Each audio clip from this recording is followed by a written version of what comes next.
Robert Monroe. Robert Monroe wasn't a mystic. He didn't wear robes. He didn't sit cross-legged in temples. He was a businessman, a radio executive, rooted in logic, data, and technology. And yet, something began to happen. Late at night, in the silence of sleep, he found himself floating above his body, watching himself from the ceiling. At first, he thought it was a dream, then a hallucination. But it kept happening, night after night.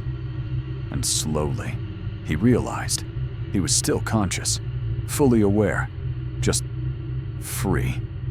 Most people would have been terrified. But Monroe, he was curious. He began writing everything down, creating protocols, testing sensations, cataloging what he called locales, different levels of reality, each with their own laws of time, form, and thought. What he discovered?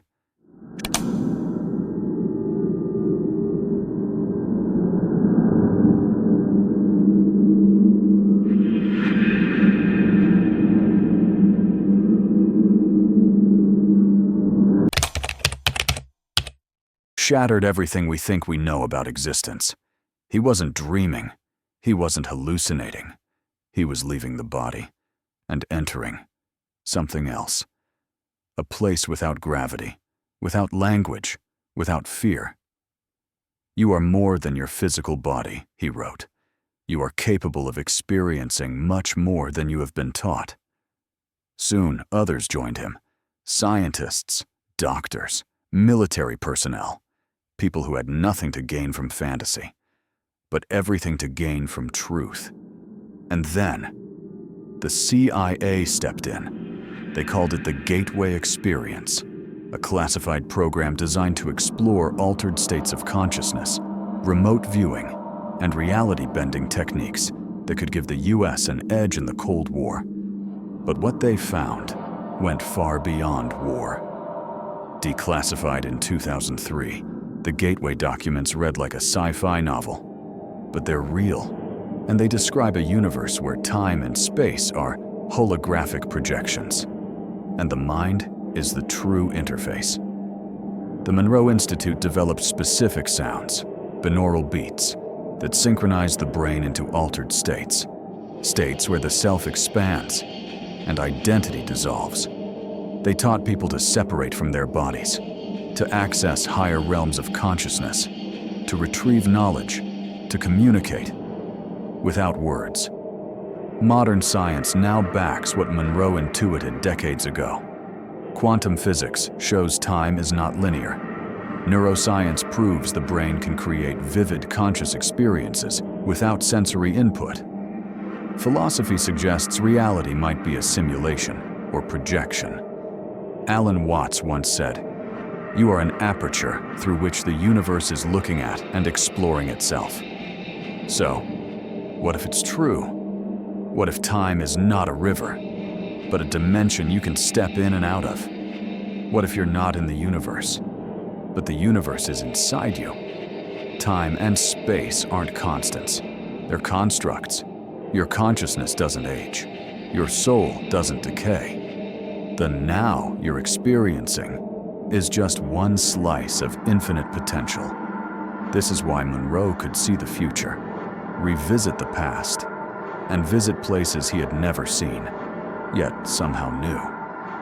You are not your name, he said. You are not your body. You are not your mind. You are a point of awareness, exploring creation. And that brings us to you. Have you ever felt it? That quiet hum inside your chest, telling you that this world isn't all there is? That maybe, just maybe, you've lived before. You've died before, and you'll return again. That time is looping, and you're here now, remembering what you've always known. What if this video found you for a reason? What if Monroe's journey was just a glimpse of what you are capable of? Because the truth is, you don't need a government program, or secret documents, or a lab in Virginia. All you need is stillness and the willingness to go within. So close your eyes. Breathe. Listen to the silence beneath the noise. That is your access point. That is the place between thoughts, where the illusion of time dissolves and space fades. The body sleeps, but the mind awakens. The soul remembers. This is Ganesh. We explore the unseen, we question the unquestioned, and we remember what the world taught us to forget. Your journey has already begun. You just needed a reminder.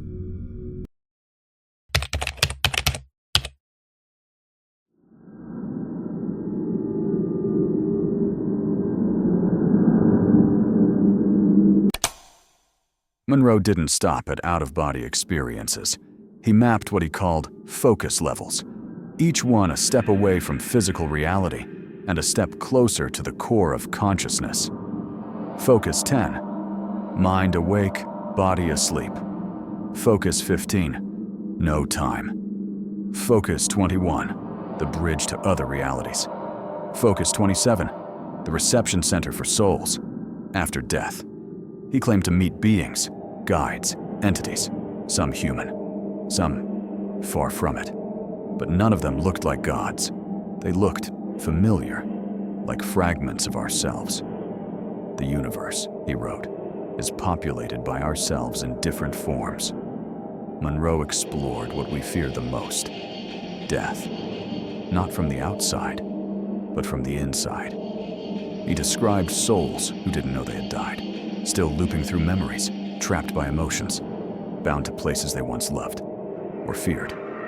He said most people go through a kind of tunnel, then rest, forget, and return, again, and again, and again, until they wake up. Have you ever had déjà vu? Dreams of places you've never been, an ache you can't explain. Maybe it's because you've been here before. The ancients knew this. Plato called it anamnesis, the soul's process of remembering what it already knows. The Vedas speak of samsara, the cycle of birth, death, and rebirth, until the soul escapes illusion. And Jung said, "Who looks outside, dreams. Who looks inside, awakens." Monroe believed the human experience was just a fragment, a single thread in a vast tapestry of consciousness that he called the total self. Your total self is not one personality. It's all of them, all your lives, all your memories, all your paths, past, present, future, all happening at once, in dreams, in déjà vu, in intuition. You're catching echoes of your greater being. You are the explorer, Monroe said, and you are also the map. But if we are so powerful, so eternal, why don't we remember? Why do we feel so small? Because forgetting was part of the design. To learn, to feel, to fall in love with this moment, as if it were the first, to choose, without knowing the outcome. What is free will, if you already remember everything? What is growth, without challenge? But eventually, you remember. Maybe slowly, maybe through pain, maybe through silence. You begin to recognize the signs, the whispers, the synchronicities, the pull to explore the inner world again, not to escape life, but to finally live it, fully, awake.